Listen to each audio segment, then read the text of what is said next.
परम आदरणीय प्रधानाचार्य महोदय जी, मुख्य अतिथि महोदय आदरणीय सरपंच साहब, मेरे दादो साहब, सम्माननीय गुरुजनों, गांव से पधारे हुए मेहमानों और प्यारे सहपाठियों। 26 जनवरी को गणतंत्र दिवस के रूप में मनाया जाता है, ये तो हम सबको मालूम है।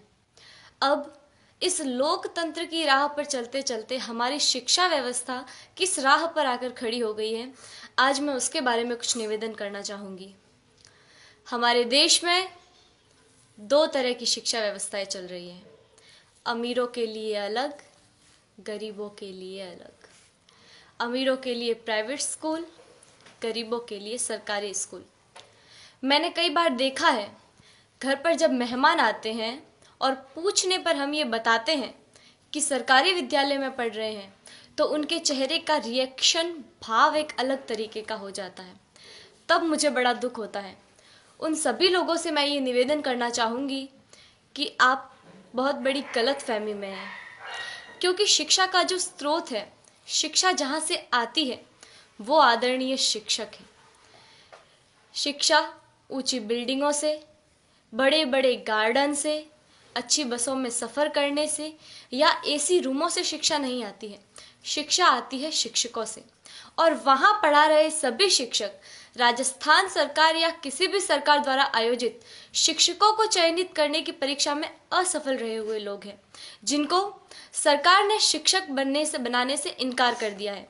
वो सभी लोग वहाँ पढ़ा रहे हैं। हमारा सौभाग्य है कि हम जिस विद्यालय में पढ़ रहे हैं, वहाँ के शिक्षक राजस्थान सरकार द्वारा आयोजित शिक्षकों को चयनित करने की परीक्षा, जिसमें लाखों लोग भाग लेते हैं, उन लाखों लोगों में से चुने हुए शिक्षक हैं, जिनको राजस्थान सरकार ने शिक्षक बनने के योग्य समझा है। हमारा सौभाग्य है कि हमें ऐसे ट्रेंड टीचर पढ़ा रहे हैं। मुझे गर्व है कि हम अच्छे हाथों में हैं।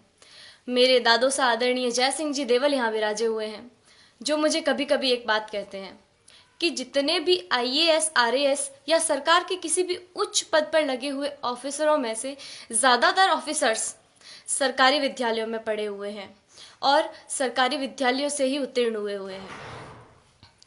वर्तमान में एक डॉक्टर, एक इंजीनियर, एक वकील, एक बिजनेसमैन, यहाँ तक कि इन विद्यालयों में पढ़ा रहे शिक्षक भी अपने बच्चों को सरकारी विद्यालयों में पढ़ाना नहीं चाहते हैं। आखिर क्या कारण है? इसका कारण है संसाधनों का अभाव।